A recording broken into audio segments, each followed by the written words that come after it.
Hello, adventurer. It's good to see you. You have made it to the morning grind. Welcome, welcome. It's the live stream at the beginning of the Geekverse, where we talk about all types of topics in geekdom, gaming, and fantasy, with an emphasis on being constructive and creating the things that we want to exist in the world. It's all on the grind, Sizemore. Can't be too fine, can't be too coarse. That's exactly right. There are a lot of adventures to be had today. Dungeons to explore and monsters to slay, and who knows what a random encounter might send our way. That's why we have to prepare, so settle in now for the morning grind with your favorite beverage in hand. Tea?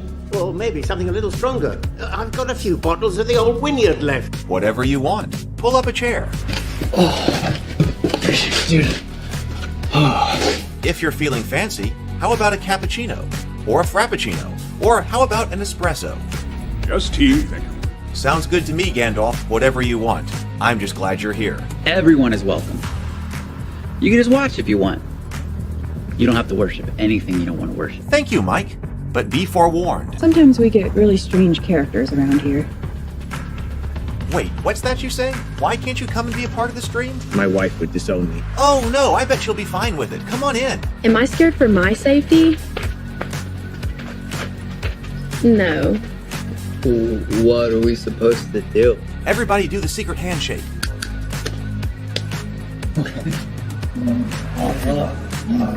Secret cultist handshake. Oh, now do wizards who love each other.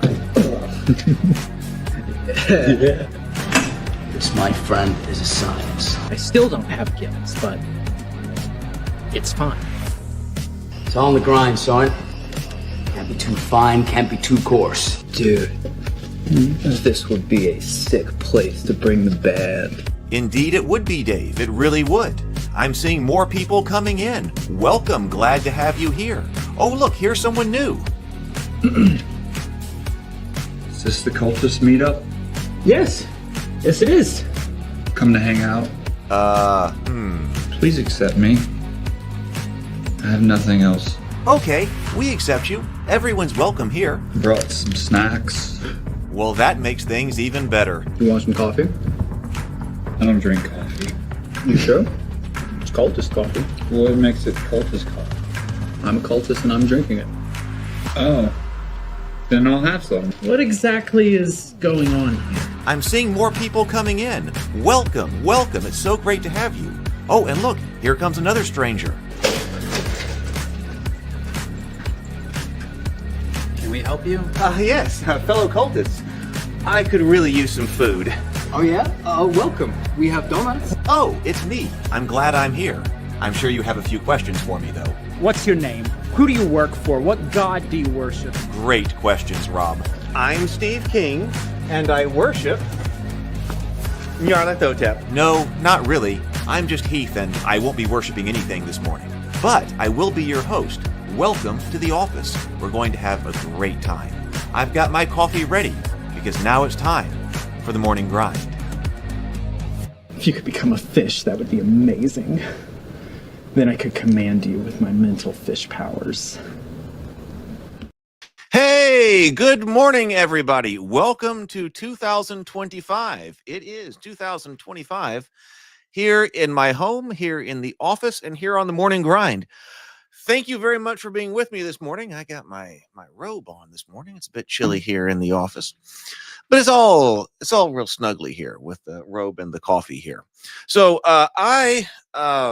again, thank you so much for being here with me this morning here in 2025. I feel like we were kind of wrong-footed over the holidays because our streaming dates of Tuesdays and Wednesdays were Christmas Eve and Christmas and the New Year's Eve and New Year's. I hope you had a great time. I did. I spent a lot of time with family, played games.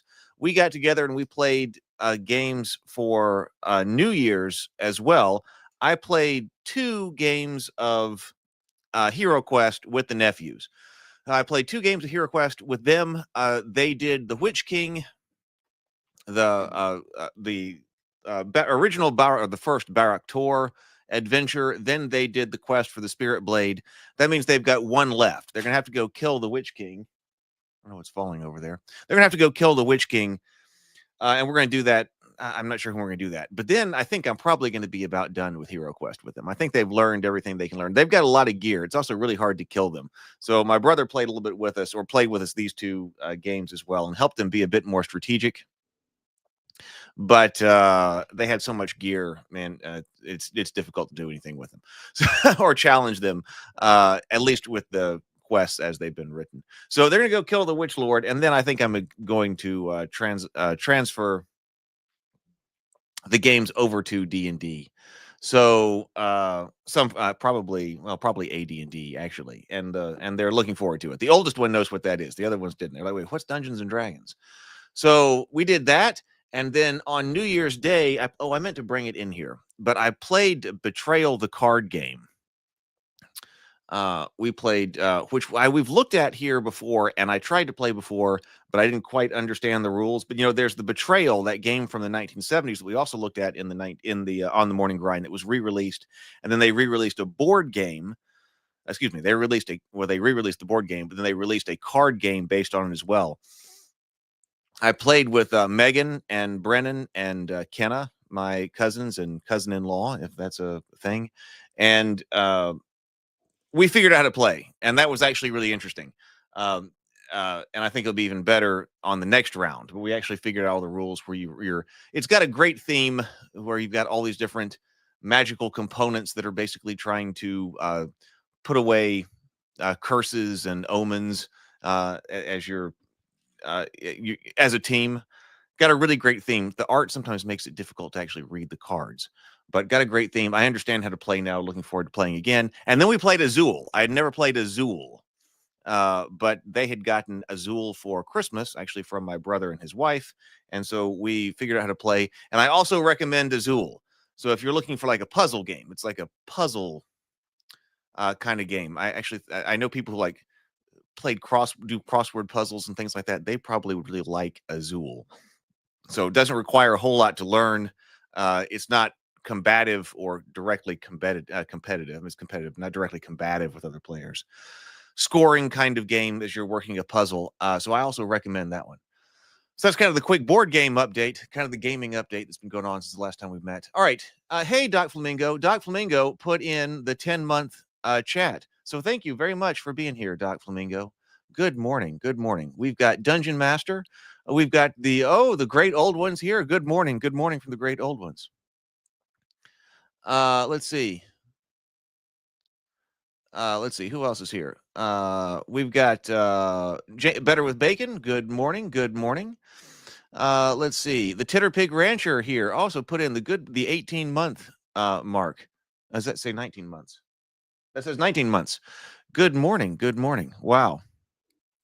It feels like it has been, I can't believe it's been that long. Yeah. So, I mean, when the OGL debacle was going on. So, yeah, we're here. We've got a lot of work to do this year. I really think that 2025 is going to be a big year. Happy New Year to everybody. I think it's going to be a big year. I've got a lot of things that I think can get done this year. I think I'm really set up to do them. And in fact, I thought of a better approach to a couple of my projects before Christmas. It's been kind of difficult to work. A few days before Christmas, I was like, wait a minute. I had two great ideas about a better way to approach a couple of projects. And I was working on that a few days ago, and I realized, okay, wait a minute. I kind of botched my approach to it, and I started reworking on it again this morning. Very excited about it. I don't want to talk about all that yet, but there is a lot to do this year. I think this is going to be a big year. Better with Bacon says, 22 months, Better with Bacon right there. Good morning. Doc Flamingo for $5. Thank you, Doc says. New cultist question. How often should I change my fish head? People are starting to object. If you're using actual fish, by the time you get rot and decay, you really need to change out the fish. Got the coffee. Michael J. Pastor is here. Oh, got the PHB and DMG for Christmas for my mom, like I used to get the AD&D books every holiday. It was nice. Stepdad found killer metal dice, and I mean killer. They're sharp and pointy. Well, that sounds like a great Christmas present. Good morning, BGD. Oh, Titterpig likes Azul. Good morning, Mike. Okay. Oh, but does Dagon keep your fish fresh? There's a new sentence. Father Dagon keeps your fish fresh. Okay. So our main topic today, we got to do our breathe and sip. But the main topic today is we're going to finish this this white box here, the discussion of the white box, which is like we're into the Dungeon Master section. I feel like this has taken longer than I expected. Of course, we did take a sidetrack through chainmail, which was definitely warranted. I mean, we need to do that. That had been on my list for a while anyway. But once we did the first white box episode, we realized we need to take a look at chainmail. And now, I mean, we're in the Dungeon Master side of things here on the white box, and I'm kind of anticipating that we will wrap this up today. It took a little bit longer than I thought because we did go over it in more detail than I thought. It was kind of more relevant and more interesting than for a live stream, at least to me, than I was expecting in the beginning. But then also, it feels like it takes longer because we missed some streamings over the holidays. So I'm eager to wrap this up and then get back to some of the creative side of things. I did get. So do I have this sitting around here? No, I don't have it sitting over here either. I did get another board game in. I got Total War Rome in. That was like last week or something. That was a crowdfunding campaign I backed on GameFound. Anybody else get that one? So we can take a look at that one and we can unbox it sometime, maybe if we're looking for something. I've left it unboxed. I haven't opened it yet. And I still really want to get into Darkest Dungeon. I took Darkest Dungeon over to my brother's house on New Year's after we had done the Hero Quest with the boys. There's a tutorial in it. And I was like, hey, do you want to go through this tutorial? But it was a little bit late.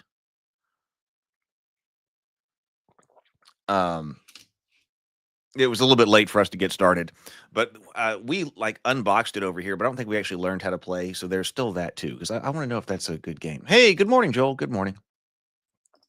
So we're going to wrap up hopefully, I mean, I would expect wrap up this white box, comment on it a little bit, and then we're going to be moving forward. What were you working on? Well, I was working on advertising for the Kickstarter. I realized, I mean, that's what it was. I don't want to go into exactly what, but I realized that I probably need to add something to the cultist Kickstarter that's coming, because I'm still trying to generate interest here. And I had an idea for that a little bit before Christmas. And so I was working on a new video and ads and things like that. A new video for an ad. That's what it was. But what exactly the idea is and stuff like that, I'll bring that out later. I did release, if you're over on the Tales of Rabavania channel, I did release Goodnight Sword. If you're here and you haven't gotten over there yet, I should show you this. Because as far as raw numbers, there's not a whole lot there. But as far as a percentage of like likes and things like that, it's been huge. I decided to, that got done over Christmas. That got done about 4 days ago. Present, share screen. And if you're here and you've got children or you know of children, let's see, Tales, let's see, Goodnight Sword. You might like it because, hey, it's a deliberate takeoff of Goodnight Moon.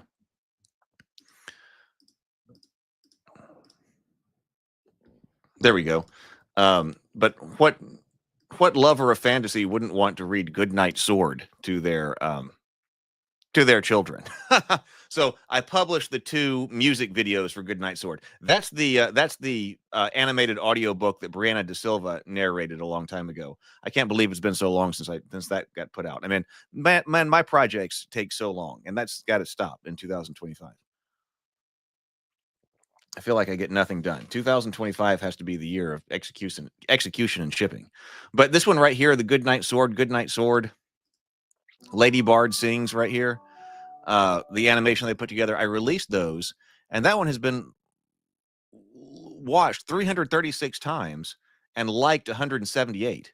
So 178 likes on 338 views. I mean, that's incredible. That's incredible. So if you are looking for a fantasy alternative to Goodnight Sword, or Goodnight Moon, Goodnight, that did get released. Goodnight Sword on the Tales of Rabavania channel. And of course, we do have a world primer to Rabavania that has largely been written for that was for 5th edition. We did think so. That was our thought on Rome then. Yeah, so that got released. I really wanted to get that out in 2024. So that got out under the 2024 radar, and I was really happy about that. And it seems like I mean, it's like a 58 to it's been bouncing around to like a 58 to 62% like ratio or something like that. I mean, that's been incredible. So hey, more Rabavania. I got to get more Rabavania out. The Titterpig Rancher says the computer game total. Yeah, it's based off of a computer game. I knew that the computer game Rome Total War with the Europa Barbarium total overhaul mod remains my favorite real-time strategy game of all time. Oh, I didn't know that. I've never played it. I have on another thing. A lot to catch up on here this morning. We're about to get into it, but my nephews gave me StarCraft for Christmas, and so I've started playing StarCraft 2. Now, I'm not a huge video gamer, but I have been playing StarCraft 2 a little bit. Played a little bit last night for about 30 minutes. So I've been going through, I think, the human storyline. Actually made me want to play the original Warcraft again. Maybe one day if we could stream that as a morning grind if we're looking for something different. But I've been playing StarCraft. I don't play a whole lot of that. Yeah, I know. Exactly. More than 50% like rate is a lot of engagement. So I guess that one found, have it marked as for kids. I told YouTube it's for kids, which means you can't comment on it. And there's a couple of things you also can't do if it's a for kids thing. But I will take that. I hope that lasts. I hope, it's only 336 views or whatever it was. But hope that lasts. If it can get a few thousand views and still has that same like ratio, I mean, that's astronomical. So gives me some hope. All right. Hey, let's breathe and sip, and then let's get into this. So I got my coffee this morning. Actually, it's just reheated coffee because I realized I still had a whole bunch in the pot I hadn't drunk. But hey, it's reheated. It still works. So I got coffee in the witch's brew this morning. So let's breathe and sip. First breathe and sip of 2025. Let's take 2 deep breaths and then an exhale, and then take a sip of your favorite beverage. 2 deep breaths, complete exhales. Here we go.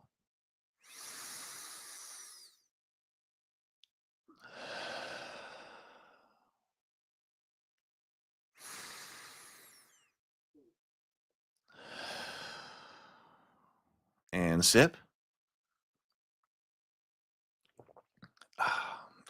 There we go.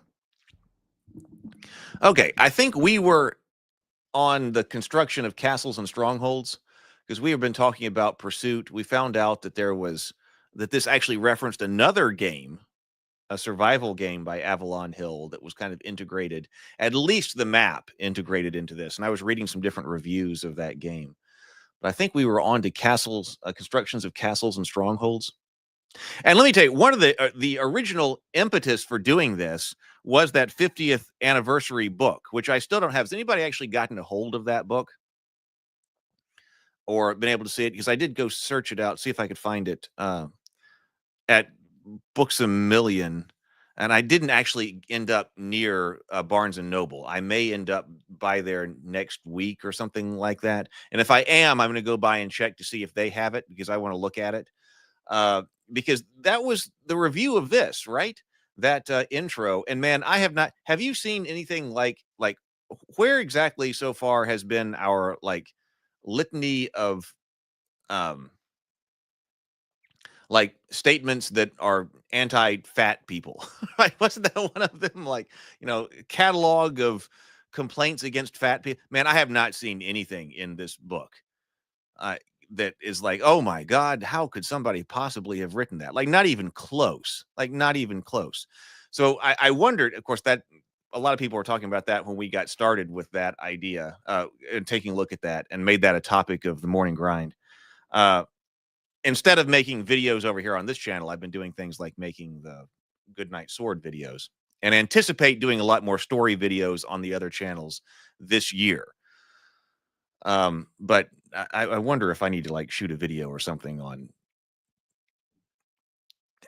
how rather banal this is, compared to, oh my God, there's always some reason why you can't look at dungeon or shouldn't do something with Dungeons and Dragons. It's either, first, of course, it was the satanic. Oh my God, this book right here. Oh my God, how, this is just worshiping Satan. Like, what are you talking about? And then also here that this is just, absolutely reprehensible to, I guess, morality in 2020. Well, that was 2024. I don't get it. Let's see. I know I saw that. We're about to talk about that. If somebody finds it, like, because we haven't actually seen it, and that was part of it. Like, okay, we actually talked about, could we rewrite that introduction? Of course, it's taken so long because it's over the holidays. But we thought, you could probably rewrite that introduction, and it would do everything. But what is it? But you don't want to do that without having read what the material is, and is it even warranted or whatever? So if somebody finds it, all the fat shaming must be. Yeah, maybe we're about to hit the fat shaming. That's what I was looking for. Hey, Michael. Yeah, the OD&D suggests using outdoor survivals map, yes, plus the exploration rules, and suggests the changes to make, like, yeah, strongholds and wizards. Yeah. Let's see. All right, so yeah, constructions of castles and strongholds. At any time, at any time a player character wishes, he may select a portion of land or any city lot upon which to build his castle, tower, or whatever. I love that. His castle, tower, or whatever. The following illustrations are noted with the appropriate cost in gold pieces. Each player who builds should draw an extra set of plans and specify and specifics for the referee. Surprises, intaking, sieges, and so on can take place. So here's the castle parts. Build your own castle right here. This kind of reminds me, there was a video game. God, I don't remember what it was, but there was a video game that my brother and I had. I'm sure our uncle gave it to us, that was about medieval France. And you built castles. And I remember there being like the menu of different parts that you'd build castles. Of course, you stormed them and sieged them and, had pitched battles too. That's what that looks like to me. There are a number of different specialists available to those in positions of power, i.e. with their own strongholds. This list is merely typical, and the referee can modify it as he desires.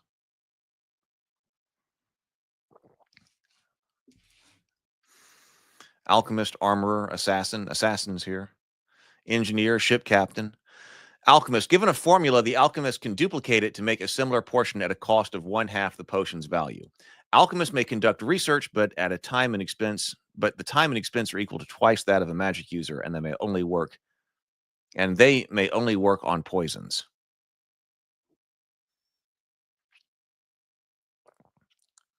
Okay, armorer.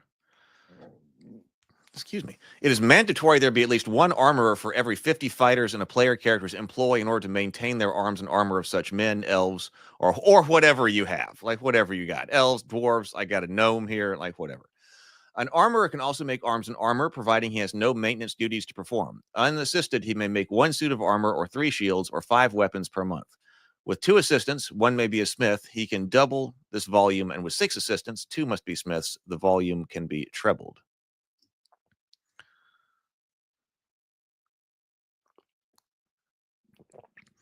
Pulling out. Okay, so you got the AD&D DMG. Hey, good morning, Robert. Good morning.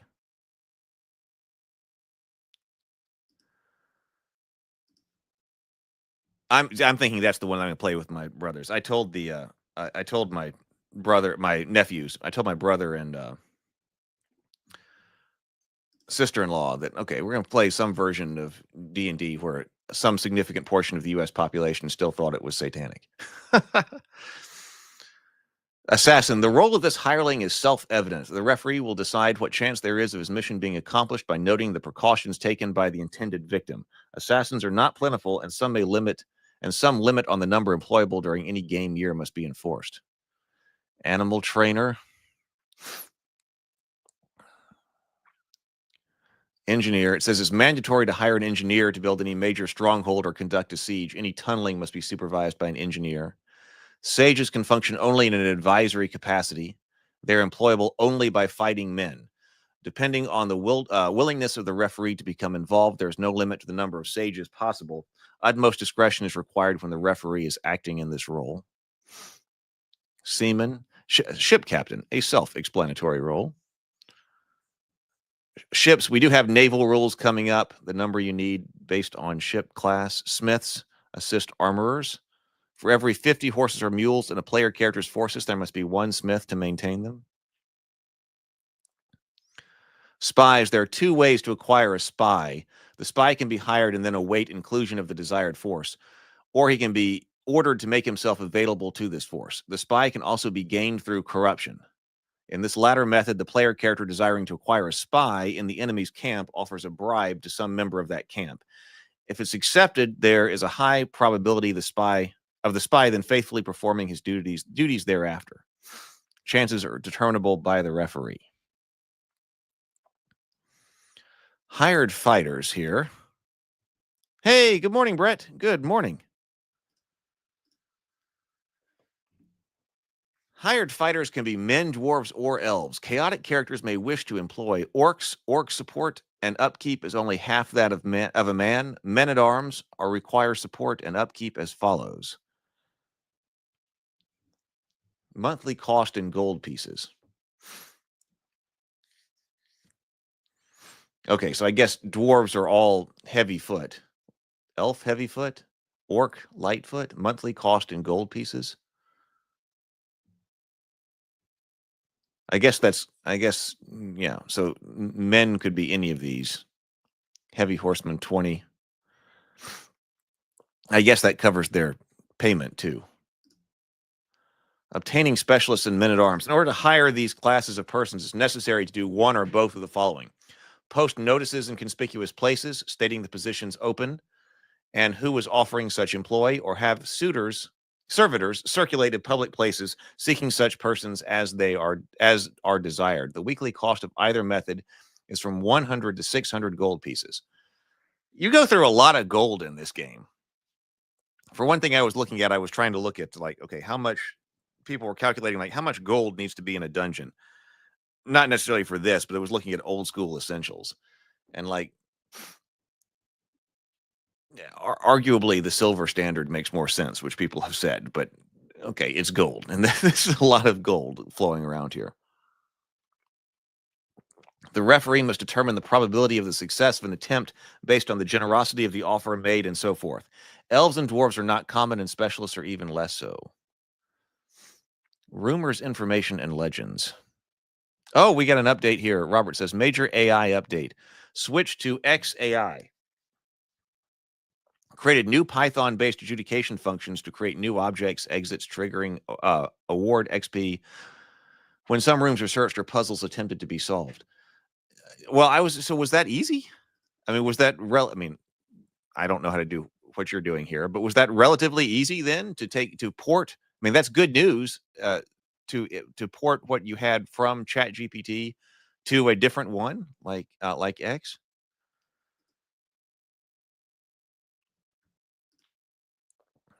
It's very profitable, but also very expensive. Okay, so rumors, information, and legends. Such activities such as advertising will certainly gain the notice of locals and begin a chain of rumors. So will almost any other unusual activity. Even the departure of a party from a town is likely to be noticed. Obtaining such news is usually merely a matter of making the rounds of the local taverns and inns, buying a round of drinks. 10 to 60 gold pieces. And slipping the barman a few coins, another 1 to 10 gold pieces, and learning what's going on. Misinformation is up to the referee. Legends will be devised by the referee as the need arises, but they are generally insinuated in order to lead players into some form of activity or warn them of a coming event. Player characters must pay gold pieces up to this is player character support and upkeep. Player characters must pay gold pieces equal to 1% of their experience points for support and upkeep, until such time as they build a stronghold. I got hair on my face or something, like a hair. If the stronghold is a wilderness area, all support and upkeep costs then cease, but it's in a village or town not controlled by the player character, then support and upkeep payments must continue.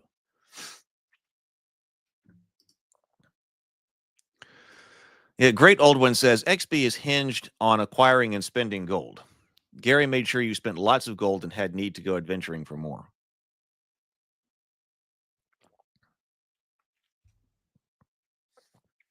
Yeah, it does. It seems like it does not stack up here. I mean, gold is going through your hands.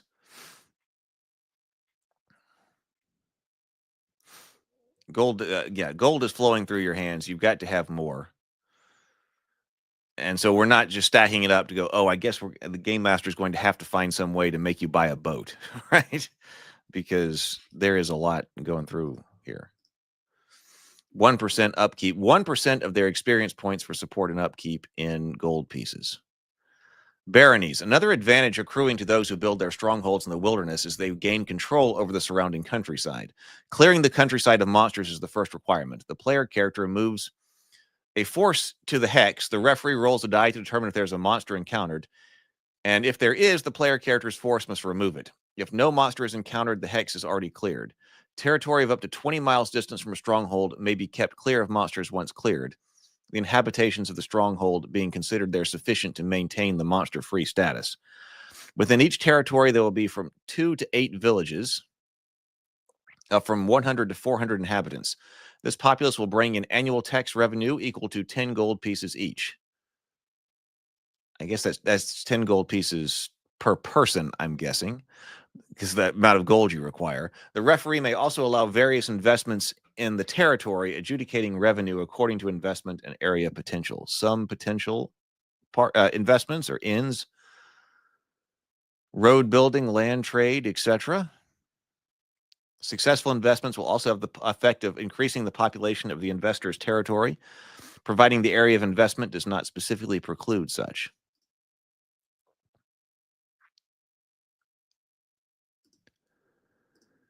The Terrapig Rancher says, the focus on gold is maintained in Shadow Dark in a less fiddly bookkeeping style, I feel. One of the greatest things about that system is how it maintains the old school feel while being lightweight. I will want to go back and check that then. Well, you pay carousing. Wait, do I have that book over here?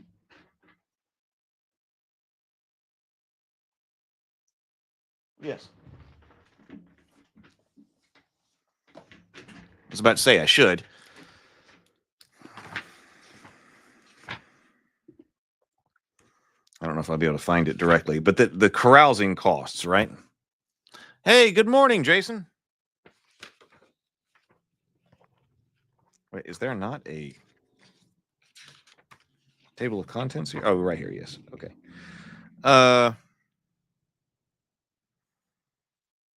Yeah, carousing 92.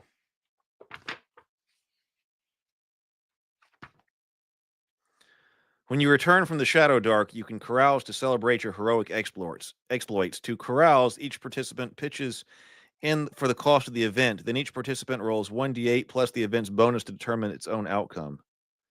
Each character gains the XP noted for their result along with any others or positive effects. Oh, so you gain the XP.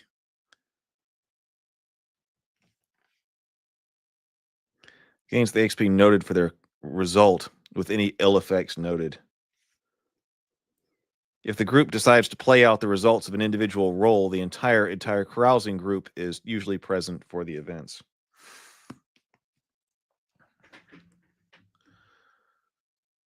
Michael says, a frequent topic of YouTube or how-to videos today is what to do with all that extra gold, because it hasn't changed how much gold are in adventures, but have gotten rid of things to spend the money on. I can believe it. Yes. Robert says, treasures on his to-do list. I was thinking about this has made me very excited to play, which is one of the reasons I want to move the nephews to like AD&D. But one of my worlds, I was also wondering, like, okay, is this going to apply? Right. Carousing is essentially the mechanism for gold expenditure. It's very streamlined.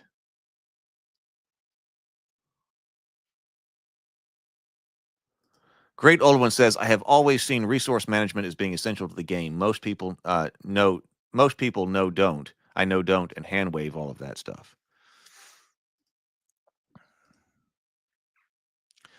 I agree. I've been thinking about that a bit too. Now, like, I don't want to manage infinite resources. We've talked about that before, but like for this particular game, whatever that is, or this part of the game, this resource is really important, whatever that is. So we got to make sure that that its management is part of the game. Successful investments will have the effect of increasing the population in the investor's territory, providing the area of investment does not specifically preclude such. Hunting and trapping would do so, for example. Angry villager rule. Anyone who's viewed a horror movie is aware of how dangerous angry villagers are. Whenever the referee finds that some player has committed an unforgivable outrage, this rule can be invoked to harass the offender into line. Within the realm of angry villagers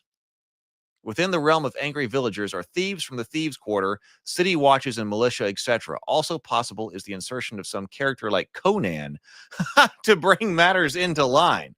Oh, I mean, he might sit Conan after you.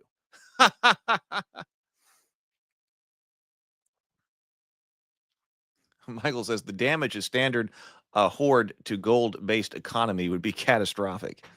Hey, that's like it's like there's some of this.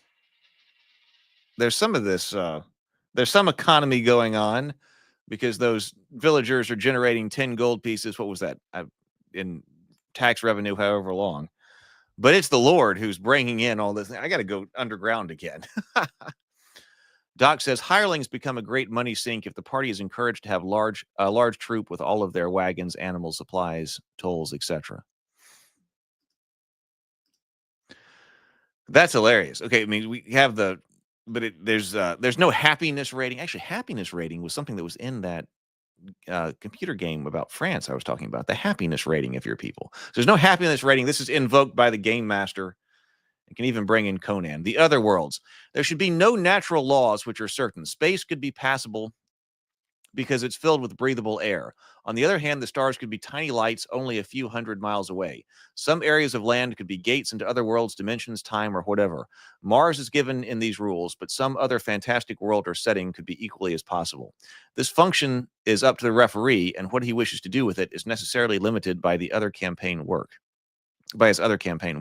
However, this factor can be gradually added so that no sudden burden will be placed upon the referee.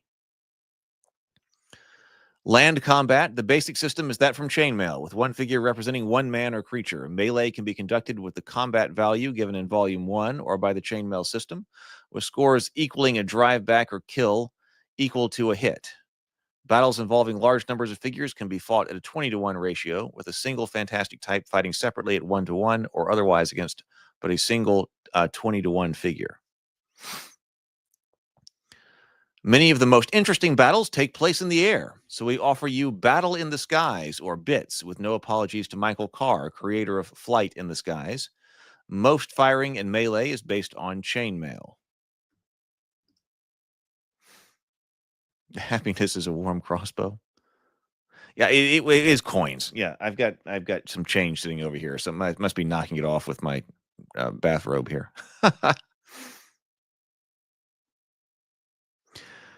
Great Old One says, I see a weak win if I miraculously have everything I need every fight. It's a sweeter win if I'm down to my last arrow, last coin, out of bat guano, and not a drop of healing potions left.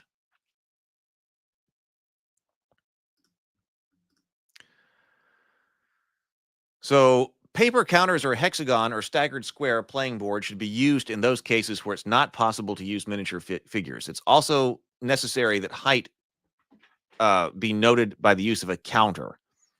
And it actually was talking about, remember Chainmail was talking about having a dowel with different heights marked on it that was on a base, and then rubber banding flying characters to the right height. Counters numbered in 1-inch increments could be prepared, and the appropriate one placed with the unit when its turn is finished, thus indicating height in inches. The board must be large enough to allow movement of the fastest flying creature, so it must be at least 48 by 48. If figures are used, a playing area of 6 by 6 is ideal. It's suggested that orders be written so that simultaneous movement is possible. That sounds like a good idea if you're flying. Orders need only indicate the direction, length, and altitude gain or loss. Firing missiles is always allowable at the end of a turn unless the firer is meleeed and unable to do so. It's therefore necessary to record firing instructions. Movement. Straight ahead. The movement rate of the creature turns. The relative side of the creature dictates how how many can be made during a move, and how many spaces and inches must be traveled each turn. So even, I mean, this is rather sophisticated flight rules, which we have in D&D. So again, it's interesting to see that it's present here in the beginning. So like sprite, large bird or large insect, number of moves per turn 5, number of spaces between turns. So it's even trying to account for size and nimbleness in flight.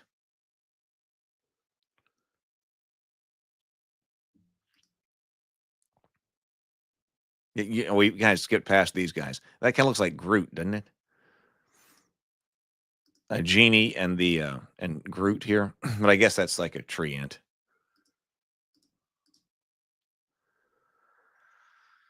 Diving movement can be straight ahead or include turns. Altitude lost cannot exceed 1/2 of the total movement distance of the creature or thing unless a sharp dive is indicated. A sharp dive allows the creature doing so to add 50% to his movement distance, but movement is straight ahead, and it's a rate up at 1 inch for every 10 inches dived.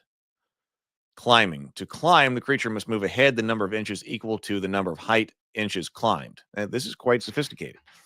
To go into, okay, now we're going into the aerial combat subsystem. The cost of climbing is twice the number of inches climbed plus the number of inches equal to the number of spaces between turns requirement. The cost of climbing is twice the number of inches climbed plus the number of inches equal to the number of spaces between turns. So 6 is for a giant reptile. So it's difficult for them to climb.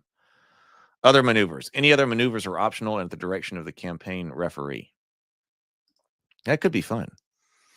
BGD says, for flying battles, dowels or transparent towers give players an ideal concept of the true spatial relations, but in a pinch, just dropping a d6 with each pip representing 10 feet of elevation is adequate. Yeah, and there are people who make the transparent, stands on dowels at different heights. But not, I think, the different height, like the range of heights that they're talking about here.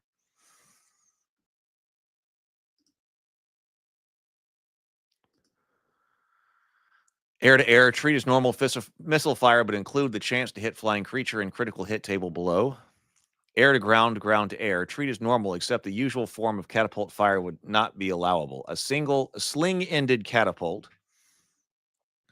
is that a trebuchet, can fire a load of small stones in a shotgun effect. The flight curve of such fire is considered to reach its apex at 1/2 the total range of the missile and to be about equal to in height to the full range for counterpoised catapults and equal to the 1/2 range in other forms of catapults. Use a spherical hit area for these if targets are if a target is in the curve. Note that a tension type of light catapult can be employed to fire large darts. 2 dice of damage in the air, even straight up at a maximum range such as catapults, and no minimum range is applicable. So that's like your ballista.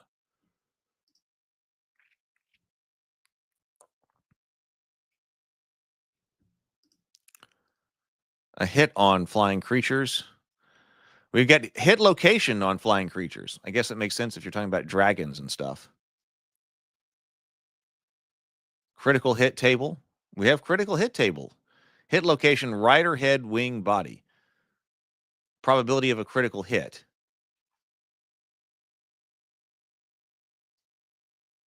For every 1 inch of height, a rider must throw an extra d6 die of damage occurring from the crash. So a crash from 12 inches means 12 dice must be rolled, and their total score is points of damage incurred by the creature's rider. Well, that's catastrophic, it sounds like, right? A 12-inch fall?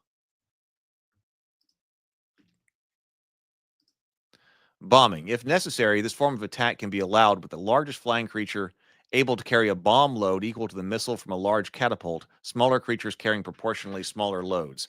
Bombing runs must be in a straight line for the whole turn of movement, although diving is allowable. To determine where the bomb hits, roll a pair of 6-sided dice, a score of 7 indicating a direct hit. Scores under 7 indicate a hit left and or short of the target, while scores over 7 indicate a right hit or long of the target. For each integer removed from 7, roll 1 die for the number of inches away from the target.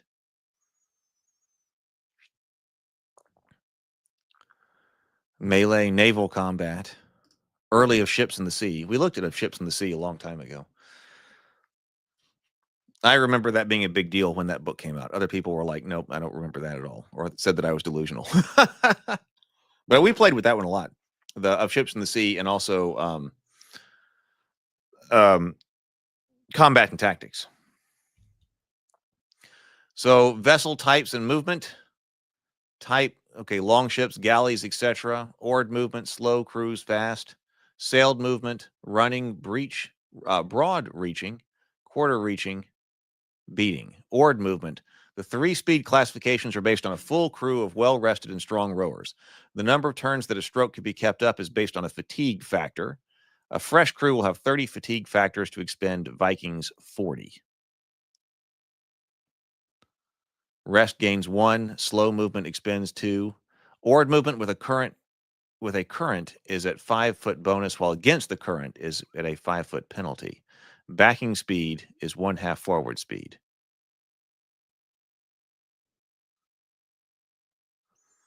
It is not possible to go from slow to fast speed for an oared ship. The increase in speed must be gradual, although it's possible to quickly decrease speed by backing oars.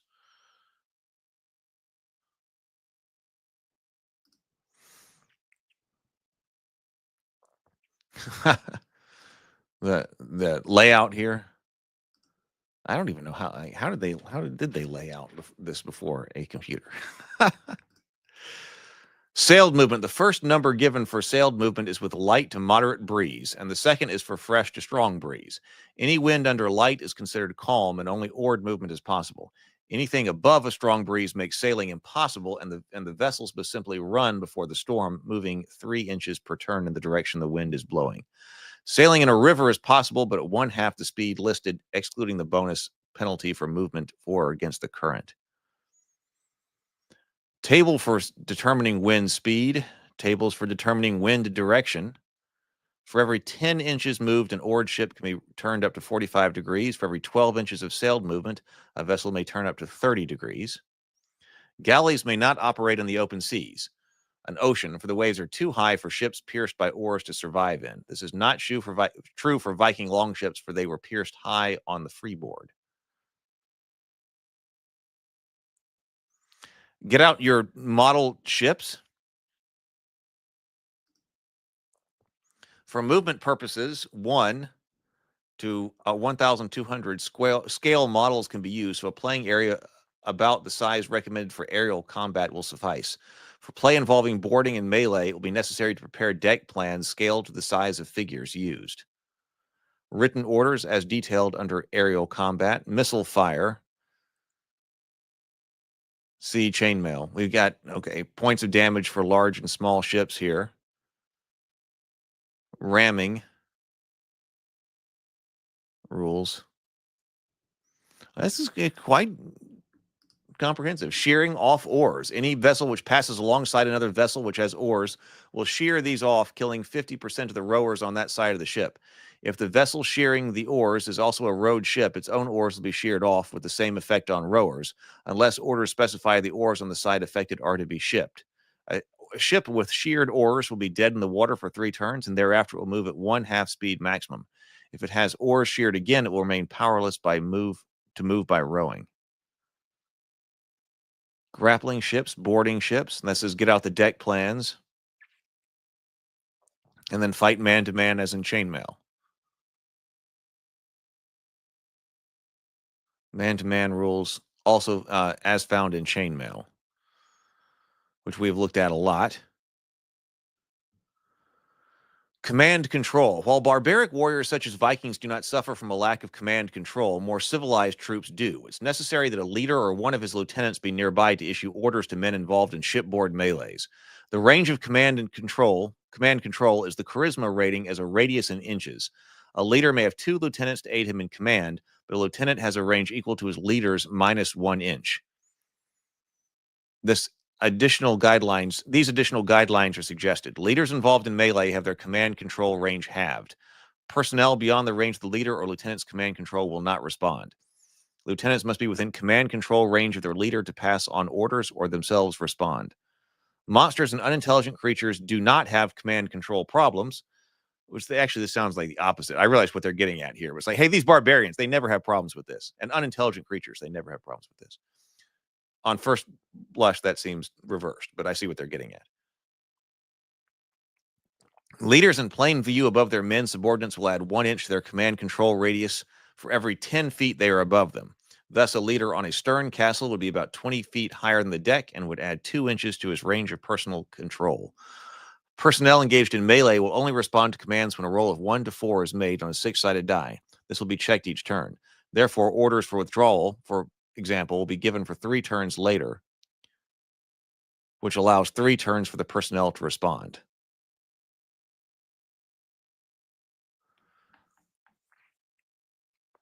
Swimming, chance of drowning in plate, 100%.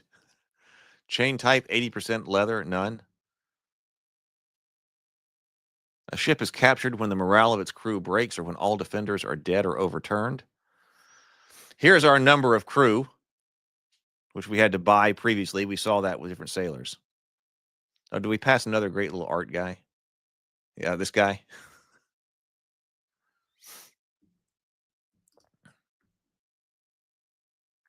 Yeah, it is. It's that direct link. Yeah, it's direct link from the numbers in your charisma stat and hexes. So we don't have any type of bonus, right? So we're just talking about the stats anyway. So yes, it is a very direct link.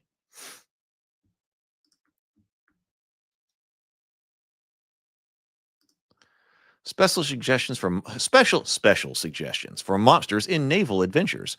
Mermen. Swimmers will travel 15 feet per turn and then have a 10% chance per 10 mermen of grappling any ship which is in 1 inch of them. They may remain submerged indefinitely, but when underwater, their move must be ridden. When on the surface, they are subject for missile fire. If they grapple a ship, they must be made on the surface. They must be on the surface. A ship is slowed 2 inches for every successful grapple. Nixies. These creatures operate only in fresh water, moving 9 inches per turn. It takes 40 of them to make a grapple attempt, while otherwise grapple acts as a grapple by mermen. Dragon turtle. Here we go. Got another image here. Lycanthrope. The most fearsome monster of the waters, it dwells in large rivers, lakes, or oceans. They're exceptionally strong, being able to lift any ship upon their back if they happen to come under it. The dragon turtle moves only 9 inches per turn. The dragon turtle can breathe steam in an area like that of a fire of a red dragon. Their number of hit dice range from 11 to 13. It's in all other respects like dragons, except the dragon turtle cannot fly and moves at 3 inches per turn on land. We got a bunch of different monsters here for this. So water elementals, giant leeches, crocodiles, giant snakes, giant octopi and giant squid, giant crabs. They didn't feel the need to illustrate every one of these. Giant fish, moving at 30 to 50 feet per turn. Various forms of giant fish will attack swimmers, small craft, and other monsters nearby. If they attack a small craft, they will become exposed to missile fire for a brief time. Some are able to ram, the Moby Dick types. Harpoons are recommended. Final note, if sea monsters or monsters of the sea do not get a ship, perhaps it will sail off the edge of the world. Oh, if sea monsters or monsters of the sea, what is the difference? If sea monsters or monsters of the sea do not get a ship, perhaps it will sail off the edge of the world. So healing wounds. As noted previously, energy levels could only be regained by fresh experience, but common wounds could be healed by the passage of time or by the use of magics already explained. On the first day of complete rest, no hit points will be regained, but every day thereafter, so the first day of complete rest, no hit points will be regained. That's interesting. But every other day thereafter, 1 hit point will be regained until the character is completely healed. This can take a long time.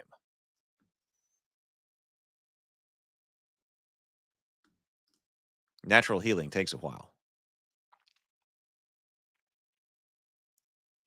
Oh, Michael says it's interesting. This list of water monsters is quite extensive, and the aerial list was short. In the DMG, it's the reverse. So that is much slower natural healing than we are anticipated, and than we are used to now in something like 5th edition D&D. Okay, time. As the campaign goes into full swing, it's probable there will be various groups going every which way and at all different time periods. Because we got a lot of people playing this. It's suggested that a record of each player be kept, the referee checking off each week as it's spent. Reconcile the passage of time thus. Dungeon expedition, 1 week. Wilderness adventure, 1 move is 1 day. 1 week of actual time is 1 week in game time. So they're progressing time also according to that's a lot of the ways that people do downtime now. 1 week of actual time is 1 week of game time. Hey, good morning, Tomocrat. Good to see you. For the time for dungeon adventures considers only preparations and a typical 1-day descent into the pits. The time for wilderness expeditions would include days of rest and recuperation. Actual time would not be counted off for players out on a wilderness adventure, but it would be for those sequestered in their dens, hidey holes, keeps. Oh, do you have a hidey hole? Keeps, castles, etc., as well as those in the throes of some expedition in the underworld. Afterward, there are unquestionably areas that have been glossed over. While we deeply regret the necessity, space requires that we put in the essentials only, and the trimming will often have to be added by the trimming will have to be added by the referee and his players. We have attempted to furnish an ample framework, and building should be both easy and fun. In this light, we urge you to refrain from writing for rule interpretations or the like, unless you are absolutely at a loss. For everything herein is fantastic, and the best way is to decide how you would like it to be and then just make it that way. On the other hand, we are not loath to answer your questions, but why have us do any more of your imagining for you? Write us and tell us about your additions, ideas, and what have you. We can always do a bit with improvement. We can always do with a bit of improvement in our refereeing. Fight on. I knew we were going there. You cannot have meaningful. I was actually expecting him to say more on that. You cannot have meaningful campaign if strict time records are not kept. It actually surprised me a little bit that section was a little bit so short. He didn't actually use that line right here. So have we actually come to the end here? Elementals. I mean, this say like, hey, I could probably draw something like this for an illustration. Dungeons and Dragons reference sheets. Statistics regarding class. This is like the charts in the back. Statistics regarding classes. Again, we do have the names for the different levels. Spell table. I guess we went through all the spells. Probably passed over them rather quickly. Spell table for clerics. Clerics, the turntables. Basic equipment. And their costs. Attack matrix 1, men attacking. Armor class over here. 20 side die needed to hit by level. Whereas monster attacking, right over here.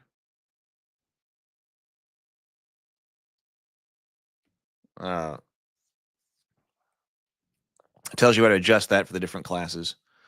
Saving throw matrix. This is still one of the most arbitrary things that I encounter. Why exactly do staves and wands saved at a different rate than a rod or something? All wands, I don't get that. I really like to know more about this, about why this was divided this way. Like, how does that? What was the logic here? In fact, this actually seems rather medieval to me, actually, because oftentimes you'll get like, I think about like classifications. When I think about weird classifications, I think about like the classifications of the djinn. When you're like, okay, I forget how many it is, but like in authoritative sources, they're like, there are so many kinds of djinn, like 4 different kinds of djinn. And the classifications or the criteria for those classifications seem like completely arbitrary. Like one type of djinn likes to wear vests. Like, okay, what if, like is outside and likes to wear vests? Well, what if you're a djinn who likes to stay inside, but also likes to wear vests? Like, where do you fit? So, but it's much more arbitrary than we are probably used to today. But this kind of recalls something like that to me. We have covered white hack. White hack has been done. We've done white hack and black hack. So yeah, if you look up, morning grind white hack, let me verify that, but I'm pretty sure that's the case. I forget which one. See, white hack, morning grind. Yep. White Hack. Oh, that was number 40. That was early. That was early.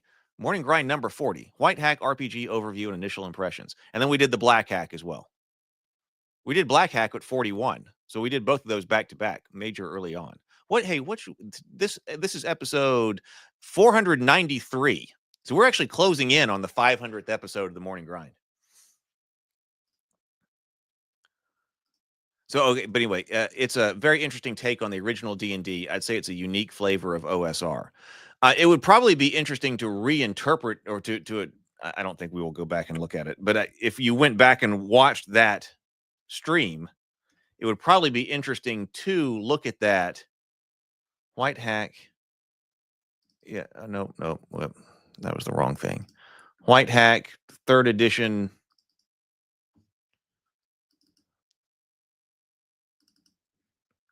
Yeah, I got it right here. Oh, yeah, I do remember. Okay, I do remember looking at this. It would probably be interesting to like listen to that one after having gone through this white box, because wasn't interpreting it in the context of obviously this material, because I'm just looking at this material now. But yes, the deft, the strong, the wise, yeah. Saving throws.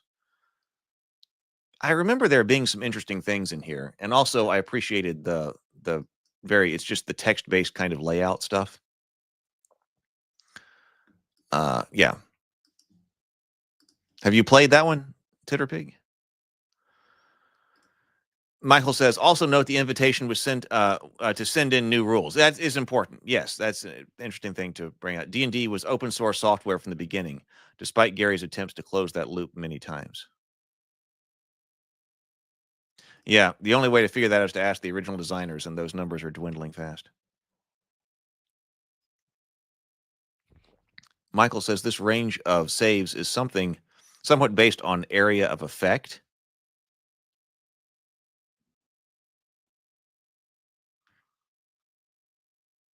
Well, we've done a lot of different kinds of hacking here.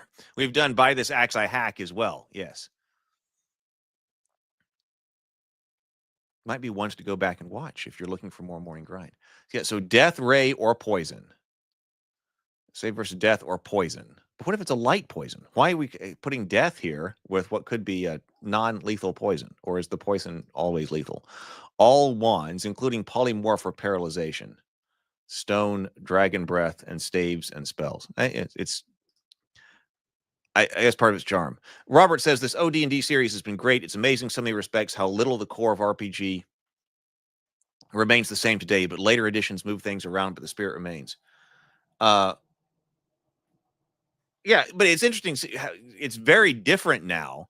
I mean, when I'm thinking about 5th edition, I have not looked at any of. Well, I looked at the 5th edition box, that 5.5 edition books when I was at the bookstore, but I haven't looked at them here. I do still want to talk about the like the X cards and things like that. I want to have that kind of discussion. So there's stuff that's like, oh yeah, this was present from the very beginning, and it's been really neat to look at that. But then also how different it is, because it's both. I mean, that's everything is nuanced. I guess we've got some core that is, oh yeah, this was here from the very, very beginning, and then other parts of it like, okay, this has clearly changed so much. All OSR and other interpretations of OD&D I have seen so far use the alternative combat chart and not an interpretation of chainmail. Well, which one? Okay, let me ask you this: which one of the OSRs do you really like? For those who have played both, we have looked at old school essentials on here. Of course, we looked at the rules cyclopedia, but then we went back and it seems like old school essentials is really popular. I've got it on PDF, but I was actually thinking about going and getting a physical copy of Old School Essentials. Is that the one that people would recommend playing today? Of course, Osric is one. Osric was one that I heard. It was one of the first ones that I encountered. I don't know if we've looked at that one on the Morning Grind. I know we've looked at Old School Essentials. Poisons are always lethal or paralytic, as I recall. Great Old One says. Yeah, so maybe it does have something to do with, it's an area of effect. Oh, Better with Bacon says just bought the 9-volume hardcover box sets.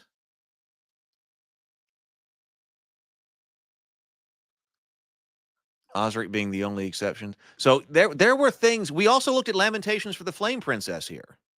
So on the show. So if you want to go and look that up, earlier we did go through Lamentations, the Flame Princess, and I remember there being a few things in that we also really liked. I remember for some reason languages standing out to me. My favorite OSRs are White Hack and Lamentations, the Flame Princess. Personally, I want to look at those. I might go back. Actually, as I'm working, I might listen to myself. that might be what I should do. There's a 9-volume hardcore box set for OSE. I might message you, James, on Discord here. OSE hardcore, not hardcore, hardback 9-volume set. Old School Essentials Advanced Expansion set. But they were box sets, right? Do they have hardcores in them? Hard covers in them, not hardcores.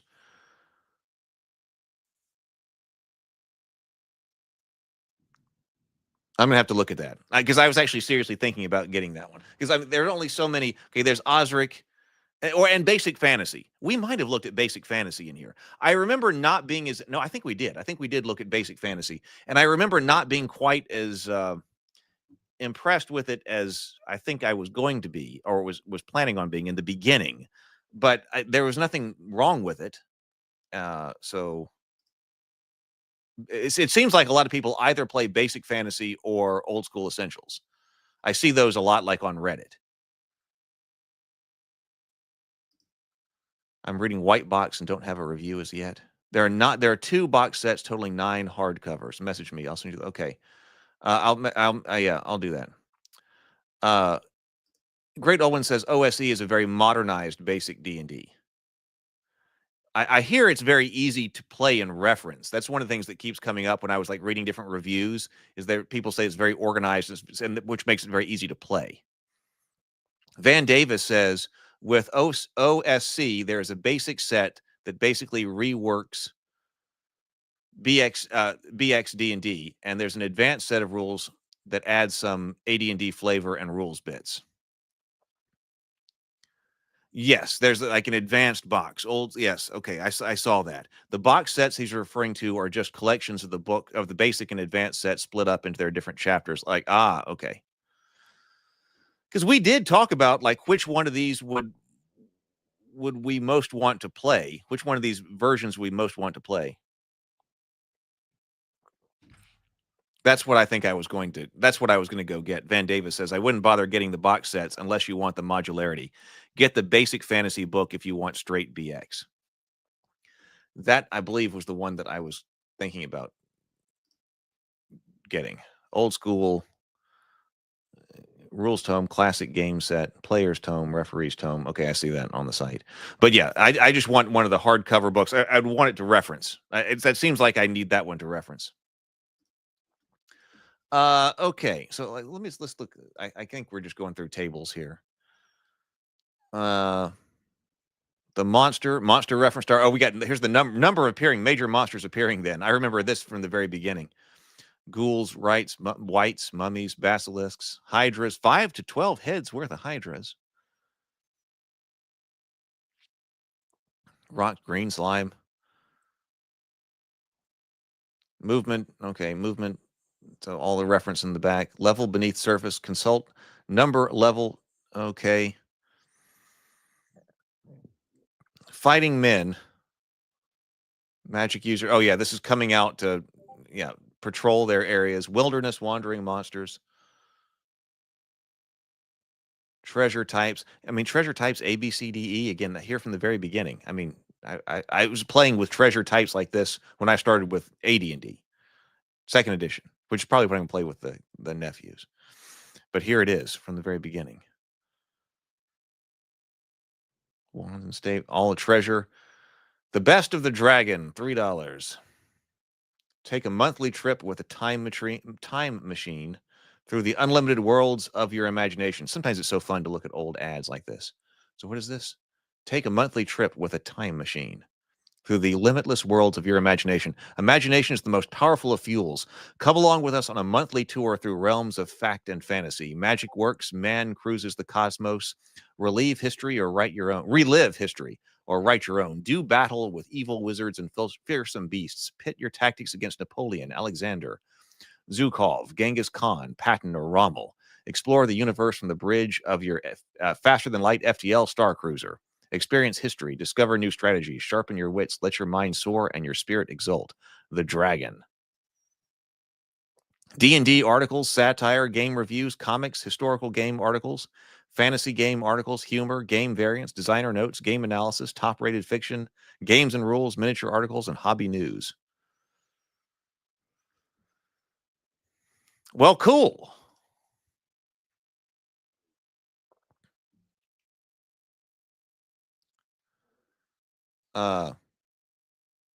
Tomocrat said you would love them, Heath, and they're a very good quality. Was that kind of what people are like?